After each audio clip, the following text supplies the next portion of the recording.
안녕하세요 구독자 여러분. 메리트 옥션에서는 유튜브 구독자를 위한 무료 특강을 준비했습니다. 강의 주제는 법원 경매의 매각 절차와 유의점, 우리 교육생의 투자 사례, 입찰표 작성 실습, 명도법 총 4개의 강의로 준비했습니다. 신청 방법은 유튜브에서 메리트 옥션을 구독한 사진을 캡처한 후 네이버 카페에서 신청할 수 있습니다. 더 자세한 내용은 네이버 카페를 참고해주세요. 이번 무료 강의는 메리트 옥션의 왕초보 경매 과정과 동일한 교육 내용으로 부동산 경매 초보 입문자에게 매우 유익한 시간이 될 것입니다.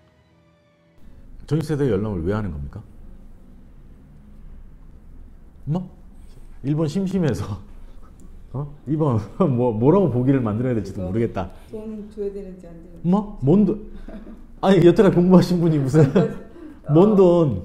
선수님 뭐 살고 있는지를 확인하는 거죠. 그러니까. 실제 살고 있는지. 네. 자, 전입세대 열람을 통해서 우리가 누군가가 전입신고가 되어 있는 상태예요. 네.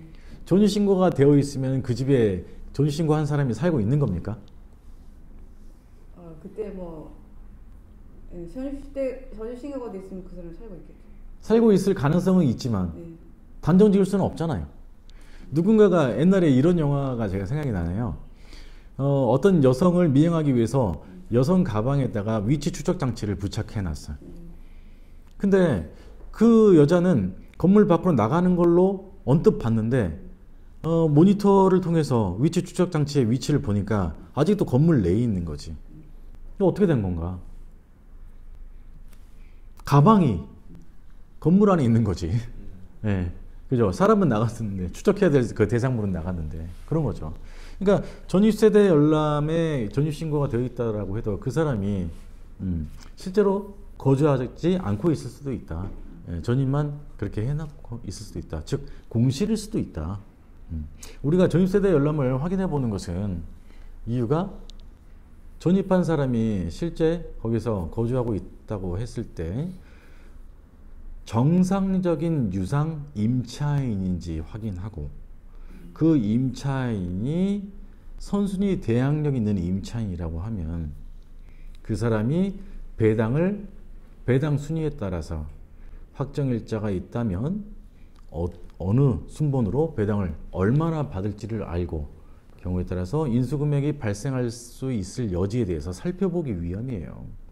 후순위라고 했을 때는 그야말로 단순하게 명도 대상자로서 거주하고 있다면 유상계약을 했다 손치더라도 후순위 대항력이 없는 임차인이기 때문에 명도하는 과정에서 그 대상자가 누구인지 확인하는 용도로 전입세대 열람을 하게 되는 것이다.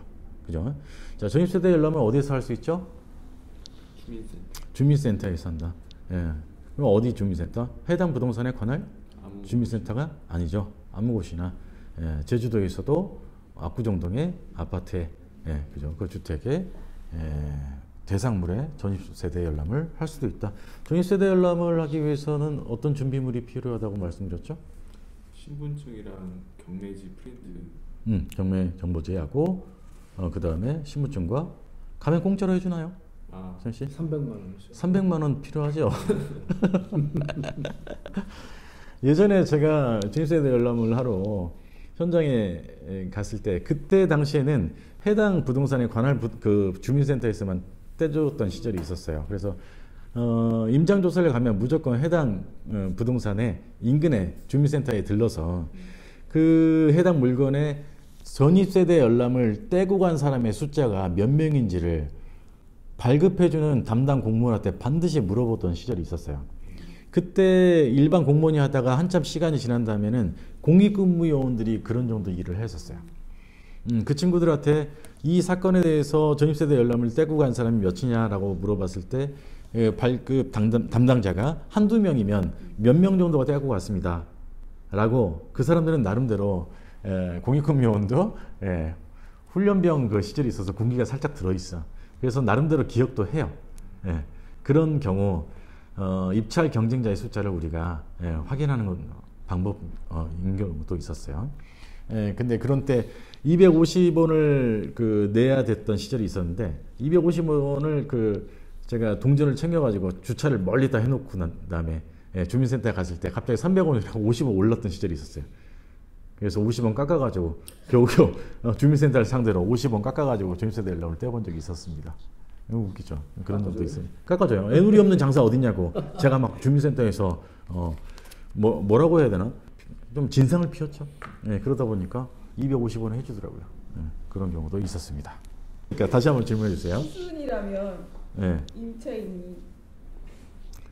임차인이 후순이라면 네. 전입세대 열람을 떼보니까 네. 후순이다라고 하면은 우리가 그 사람의 보증금을 당연히 물어줘야 되죠.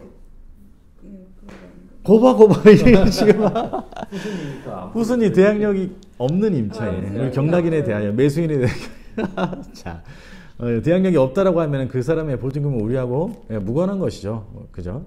예. 이게 그 10주차 마지막 그 복습을 하고 있는 단계에서 나올 만한 질문이 아니에요. 얘기 나온 김에 그 종숙희님, 소멸 기준 6가지가 뭡니까? 지금 그 빈틈을 보였어. 지금 나한테.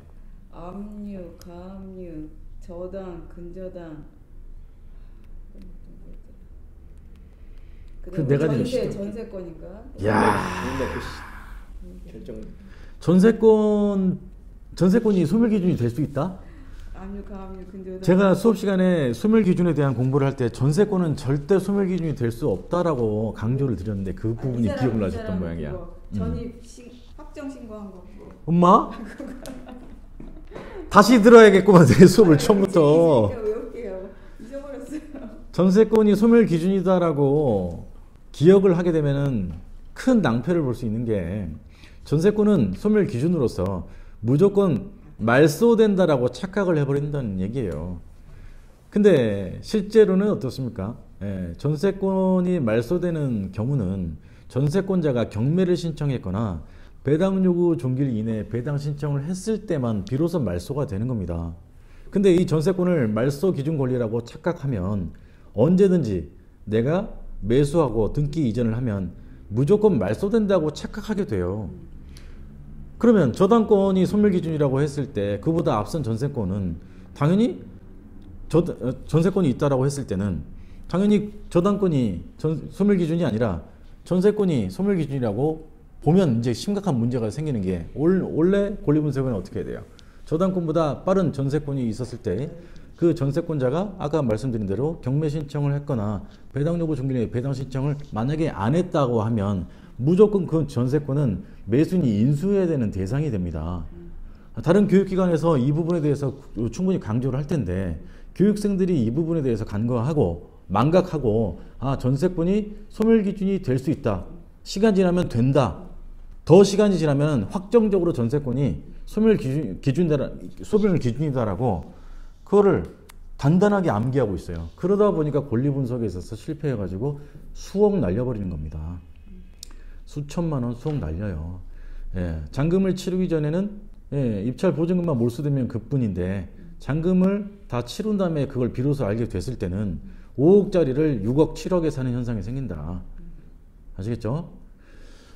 권리 분석에 대해서 자신이 없거든 다른 데서 저한테 배웠다는 말씀을 하지 말아 주시기 바랍니다.